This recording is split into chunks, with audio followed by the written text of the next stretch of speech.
दुनिया में गरीब और धनी दो किस्म के लोग रहते हैं। अमीर होने का कभी घमंड नहीं करना चाहिए। कभी किसी गरीब इंसान का मजाक नहीं बनाना चाहिए, क्योंकि समय सभी का अपना अपना आता है।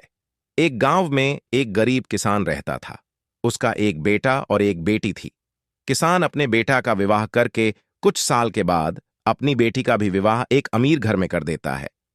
बेटी बहुत अमीर घर में गई थी। उसके घर में नौकर चाकर काम करते थे।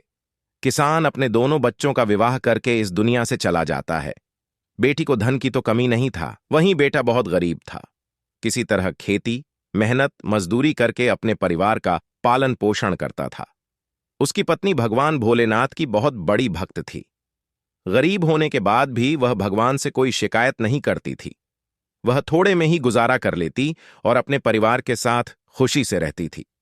वहीं उसके पति की बहन के पास धन ज्यादा होने के कारण घमंड था।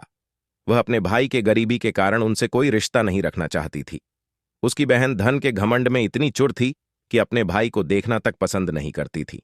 समय बीतता गया और बहन के ननद की शादी पड़ी। उसने अपने भाई को बुलाया तक नहीं। किसी तरह उसके भाई को पता चला और वह बिना बुलाए ही बहन के घर शादी में चला जाता है। बहन उसको देखते ही अपने नौकरों से कहकर घर से बाहर ही लौटा देती है। भाई भूखा प्यासा रोते हुए जा रहा था। तभी रास्ते में उसको एक बूढ़ी मां मिलती है। उन्होंने उस भाई से पूछा, बेटा क्यों रो रहे हो? इतने में वह अपनी सारी दुखदाई कहानी बताता है। बूढ़ी माता उसे समझाकर चुप होने को कहती हैं। बूढ़ी माता जी गरीब किसान के बेटा से कहती हैं कि यहीं पास में मेरा बगीचा है, चलो कुछ खा के आराम कर लो। दोनों बगीचे में जाके खरबूज खाते हैं। फिर बूढ़ी माता ने एक थैले में खरबूज और कुछ खाने पीने का सामान रख के उसे वहां से घर भेजती हैं। घर पहुंचने के बाद बच्चे सब अपने पिता के आगे पीछे घूमते हैं। उसकी पत्नी अंदर से पानी लेकर आती और तुरंत थैला हाथ से लेकर देखने लगती है कि मेरी नन्नत क्या दी है। बेचारा भाई वहां से चला जाता है। उसकी पत्नी जैसे ही उस खरबूज को काटती खाने के लिए, उसमें बीज के जगह हीरे मोती चमक रहे होते हैं। वह बहुत खुश होती है देखकर। फिर अपने पति के पास जाकर कहती कि दीदी को हमारी गरीबी देखी नहीं गई है, इसीलिए इतना सारा धन दे दिया है। बेचारा किसान भाई सोच में पड़ जाता है और किसी से कुछ कहता नहीं है। अब बेचारा भाई भी बहुत धनी और पैसे वाला हो गया।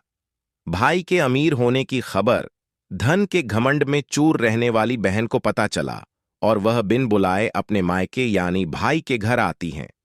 यह देखकर भाई मन में सोचता है कि जब मेरे पास धन नहीं था तो बहन मुझे देखना तक नहीं चाहती थीं। फिर भी वह और उसकी पत्नी ने उसका आदर सत्कार करते हैं। कुछ दिन के बाद बहन को ससुराल से बुलावा आया।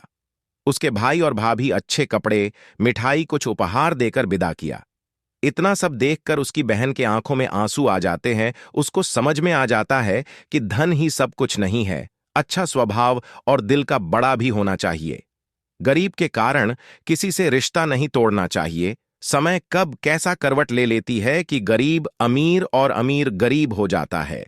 इसीलिए सभी के साथ आदर, सत्कार और प्रेम से रहना चाहिए।